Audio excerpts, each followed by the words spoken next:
Speculations across Twitter, across Reddit. Everybody's talking about the world's richest maverick billionaire, cryptocurrency crusader, and avid Twitter user himself, who said he's made a fair and final offer in a very Warren Buffett, playbook style, saying this is it. And we are trying to understand right now that what he actually means when he says that he wants to buy Twitter, and why is he saying he wants to buy Twitter.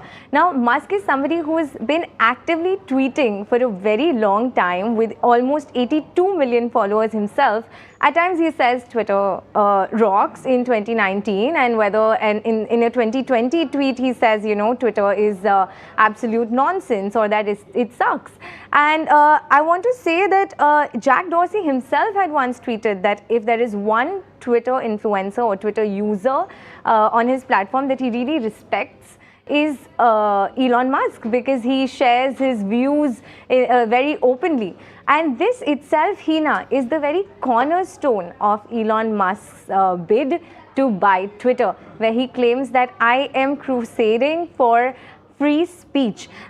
In fact, in an earlier interview, he was once quoted saying, free speech is if someone you don't like is allowed to say something that you don't like. And if this is what he wants, as you earlier said, that he fashions himself as a free speech absolutist, and he was earlier quoted saying exactly this. He has been conducting polls on Twitter, asking the users themselves, giving them the option to actually share their views about whether they think Twitter is a free speech platform. Going forward, if I want to share something extra with you, Hina, we are talking about the same guy who, of course, pondered over the meaning of life in, while sipping whiskey and smoking marijuana. So everybody is saying, maybe he's just doing this for attention. But is he really? Maybe he's really trying to make a point and trying to change Twitter. So let's delve into what Musk's version 2.0 of Twitter is going to be like. Apart from what we've already understood, that he's going to be converting this platform into a free speech fair platform. Apart from that, with some graphics that we've pulled up on the screen for you, we could have a customized Twitter news feed, which means that when you're on the platform and you're scrolling past all the tweets that are coming in, maybe you'll get the option of choosing what topics you want to see tweets on. The second thing could be filters for trigger warnings. Musk has earlier also shared in some of his tweets, and so have a lot of other Twitter influencers, that there are lots of tweets which are around topics which are a little toxic, which people do not want to see in their everyday, say, sort of commute to work, for example.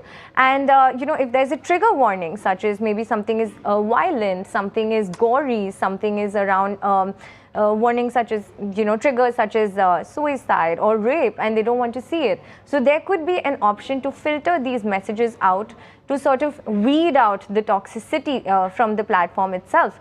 The other thing is Twitter may become a paid platform. There could be a Twitter premium subscription, which from which actually Musk tweeted saying he might take out ads from it, and that can be a big hit for the revenue. But if he said it, then maybe that is what he wants to do.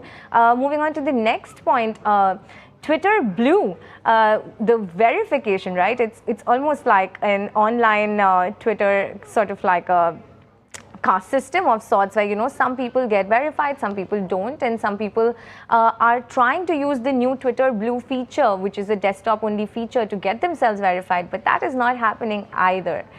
So maybe there will be a better and a more efficient Twitter Blue verification system, which will be accessible to all.